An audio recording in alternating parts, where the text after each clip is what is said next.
va rester dans les scènes de ménage et on va traverser la rue. Alors, scène de ménage, porte qui claque. On va au théâtre de la Porte Saint-Martin avec la Dame de chez Maxime. Nous rejoignent Christine et le retour de Maxime du blog Les Espaces Libres. La Dame de chez Maxime de Georges Feydeau, mise en scène Zabou Breitman, avec entre autres Léa Drucker, Michel Escaut, André Marcon, Christophe Paou, Éric Pratt, etc., etc. Il y a un très long générique, je ne vais pas l'énumérer en totalité. Le docteur Petitpont, médecin respectable, a fait la fête jusqu'au petit matin chez Maxime. Son meilleur ami le découvre endormi à midi sous un canapé renversé. De la chambre sort la môme Crevette, une danseuse du Moulin Rouge. Celle-ci est forcée de se faire passer pour sa femme. Elle se pique au jeu et provoque une cascade de quiproquos et d'imbroglios et de coups de théâtre à un rythme effréné. Donc sur Twitter, un autre Maxime, Maxime Grand-Georges, écrit « Zabou Breitman orchestre un joyeux bazar, un spectacle déjanté, porté par une troupe dynamique. » Alors je dirais honneur à toi Maxime. Moi je suis plutôt d'accord sur la première partie. Il y a du rythme, je trouve qu'il y a un bon duo quand même, Michel Escaut, Léa Drucker. J'ai bien aimé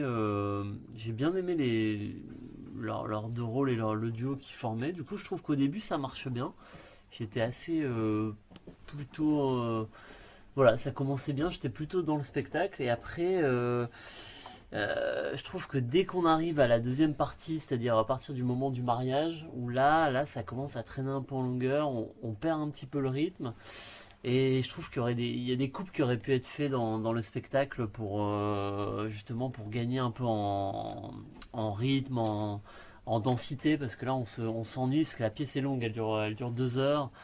Et c'est vrai que autant au début je trouve que ça passe très bien, et après voilà, dès la deuxième partie qui est assez longue, qui dure au moins 1 heure, je trouve que là on commence à s'ennuyer.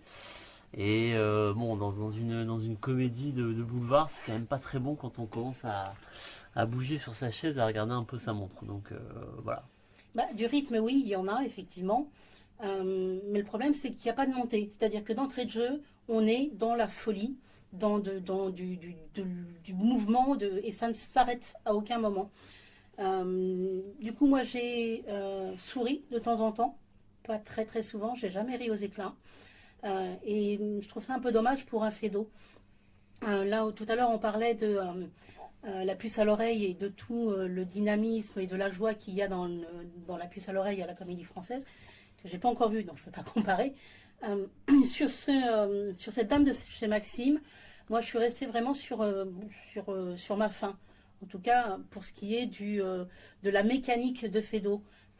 Il y a des choses, on me dit tout le temps, Feydeau, il faut que ça soit impeccable, tout doit s'enchaîner, il n'y a pas de temps mort, c'est réglé à la minute près, tout est le moindre détail.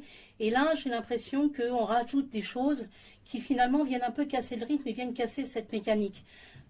Exemple, on fait joujou avec les décors.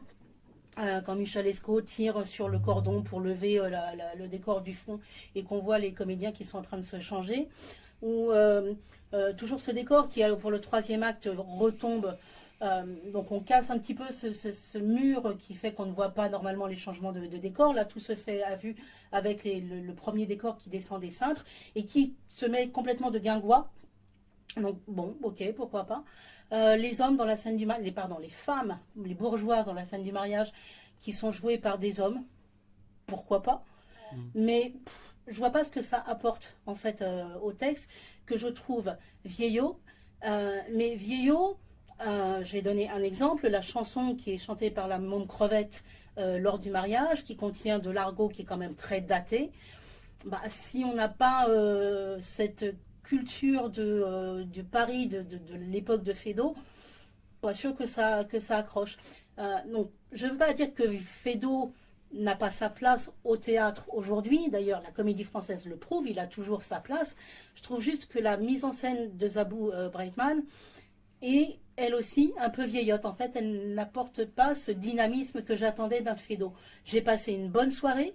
Je pense que les gens qui aiment le vaudeville, qui ne vont pas forcément au théâtre autant que nous vont passer une bonne soirée et ça touche un certain public. Moi, je suis restée un peu sur ma faim. Nous étions 6 ce soir-là. Sur les 6, avec des goûts toujours très différents, on est la moitié à être un peu resté sur notre faim. À côté de ça, je trouve que la distribution est absolument... Enfin, le quatuor qui joue les 4 rôles principaux est vraiment très bien. Je suis d'accord sur Misha qui avec son grand corps dégingandé qui traîne son désespoir de vouloir essayer de contrôler les choses et à chaque fois qu'il fait quelque chose c'est encore de pire en pire. Léa Drucker est gouailleuse à souhait dans le rôle de la môme crevette. Comment il s'appelle, André Marcon. Et l'élément qui rééquilibre un petit peu tout ça, il est droit en général. Enfin, je l'ai trouvé absolument parfait comme d'habitude. Et j'ai oublié le nom de la 4e comédienne qui joue la femme du docteur Petitbon, qui est Anne Rodger. Anne Rodger, voilà. Anne Rodger, que je trouve elle aussi assez extraordinaire parce qu'elle est là aussi complètement figée. Elle me faisait penser à un personnage de dessin animé, mais jamais réussi à retrouver lequel.